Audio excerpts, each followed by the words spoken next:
તો આ બાબત મેં આજે ગૃહમાં સરકારના ધ્યાને મૂકી કે ધારાસભ્યના મત વિસ્તારમાં કુલ નગરપાલિકાઓ કેટલી છે. બાબરા વિધાનસભામાં 3 નગરપાલિકા છે, મારા મત વિસ્તારમાં 1 નગરપાલિકા છે, કોઈ વિસ્તારમાં 4 નગરપાલિકા હોય.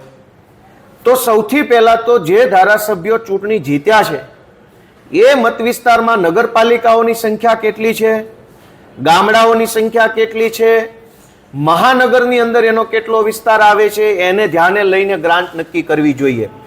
કેમ કે 100% ગ્રામીણ મત વિસ્તાર હોય ત્યાં વધુ પૈસાની જરૂર પડે.